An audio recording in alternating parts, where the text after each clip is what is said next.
திருத்த சட்ட மசோதா என்று இந்த ஒரு பிரச்சனையை கிளப்பியுள்ளார்கள். யாருக்கு எதிராக கிளப்பியுள்ளார்கள் என்றால் முஸ்லிம்களுக்கு எதிராக கிளப்பியுள்ளார்கள். யார் இந்த முஸ்லிம்கள்? இதுதான் இங்கே முதலில் நாம் விளக்க வேண்டும். ஒரு காலத்தில் கைபர் போராய் கணவாய் வழியாக ஆடு மாடுகளை மேய்த்துக் கொண்டு எந்த ஒரு பிழைப்புமற்று அருகதையற்று திராணியற்று ஏதோ ஒரு நாட்டில் தஞ்சபூமம் என்று வந்தவர்கள் அல்ல இஸ்லாமியர்கள். அப்படி என்றால் யார் இந்த இஸ்லாமியர்கள்?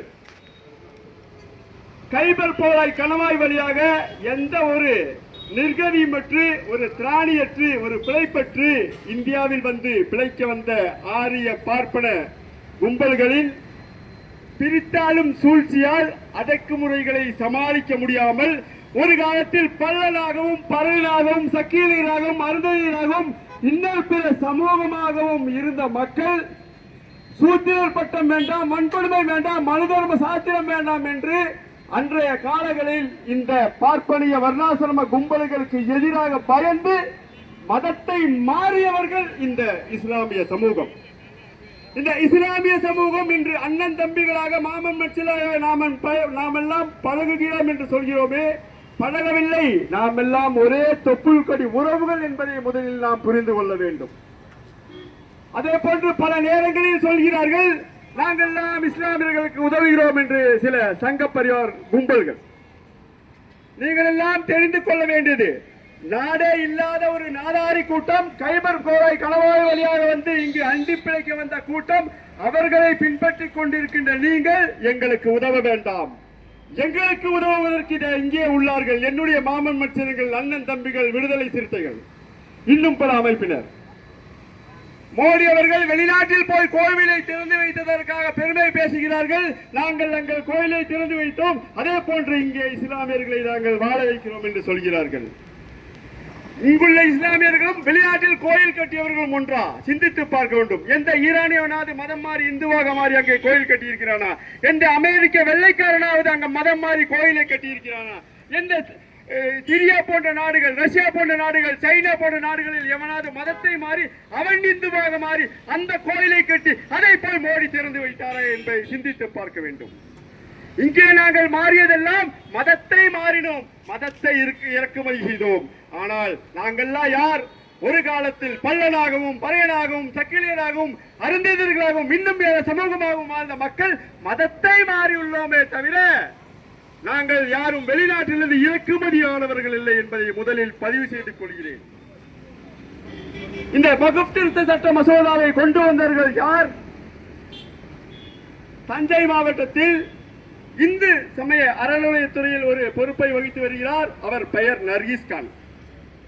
அந்த நர்கீஸ் கான் யார் என்றால் இஸ்லாமியரா என்றால் இல்லை. அவருடைய தாயினுடைய பிறப்பு சமயத்தில் அந்த கொடுமைகளில் பிறப்பு சமயங்களில் நடக்கக்கூடிய சில அசாதாரண சூழ்நிலைகளில் உதவக்கூடிய ஒரு மருத்துவர்.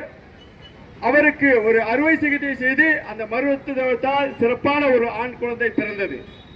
அந்த தாயார் அந்த நன்றி விசுவாசத்திற்காகவும் அந்த நன்றி உணர்விற்காகவும் அந்த மருத்துவருடைய பெயரை வைத்தார். அந்த மருத்துவருடைய பெயரை வைத்த அந்த குழந்தை வருங்காலத்தில் இந்து அறநிலையத்துறையில் ஒரு உறுப்பினராக ஒரு கோவிலில் வேலை செய்கிறார்.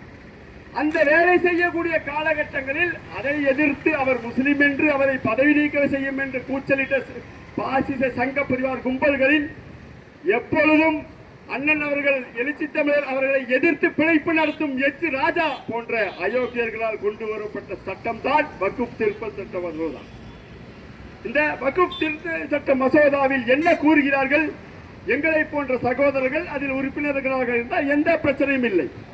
மாறாக இந்தியாவில் மூன்றாவது பெரிய சொத்தாக வக்ஃப் திருத்த சட்ட மசோதாவினுடைய அந்த இஸ்லாமியர்களுடைய சொத்துக்கள் இருப்பதால் அதை அபகரிப்பதற்காக சங்க பரிவார் கும்பல்களுடைய அந்த என்ன சொல்றது மன்னிப்பு கடிதங்களை கேட்டு மன்னிப்பால் வாழக்கூடிய அந்த சங்க பரிவார் கும்பல்களின் உறுப்பினர்கள் வக்ஃப் திருத்த சட்ட மசோதாவில் உறுப்பினர்களாகுவதற்காக மட்டுமே, அதனால் இந்த சொத்துக்களை கொள்ளையடிப்பதற்காக மட்டுமே இந்த திருத்தங்களை செய்து கொண்டு வந்துள்ளார்கள். ஒரு காலத்தில் சொன்னமே, நாமெல்லாம் மாமன் மச்சினர்களாக அண்ணன் தம்பிகளாக வாழ்ந்தோம், ஒரே சமூகத்தில் இருந்தோம், மதம் மாறினோம் என்றெல்லாம் சொன்னோமே. டாக்டர் எழுச்சி தமிழர் அவர்கள் PhD செய்துள்ளார். எதில் செய்துள்ளார்? மீனாட்சிபுரத்தில். ஒரு காலத்தில் இந்த பார்ப்பனிய வர்ணாசிரம கொள்கைகளை எதிர்த்து அடக்குமுறைகளால் அடிமைகளாக இருந்தவர்கள் மதம் மாறினார். பல நூற்றாண்டிற்கு பிறகும் அந்த சமூகத்தை போய் ஒரு ஆய்வு செய்கிறார். அவர்களுக்கு எந்த ஒரு ஏற்றத்தாழ்வும் இல்லை. அந்த ஏற்றத்தாழ்வுகளை ஆராய்ச்சி செய்து ஒரு டாக்டர் பட்டம் பெற்றவர் அண்ணன் எழுச்சி தமிழர் திருமாவளவன் அவர்கள்.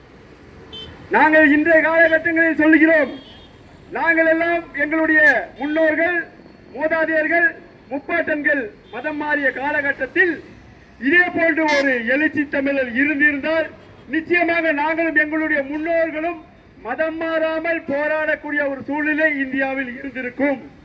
ஆனால் அன்றைய காலகட்டங்களில் மதம் மாறினால் மட்டுமே இந்த சுயமதையோடு நாம் வாழ முடியும், நம்முடைய மானத்தோடு வாழ முடியும், செருப்பு போட்டு வாழ முடியும், துண்டை தலையில் கட்டி வாழ முடியும் என்ற சூழ்நிலை இருந்ததால் இந்த பார்ப்பனிய நாடற்ற ஆரிய வந்தேரி கும்பல்களுக்கு பயந்து தன்மானத்திற்காக மதம் மாற வேண்டிய கட்டாயம் அந்த காலகட்டங்களில் இருந்தது.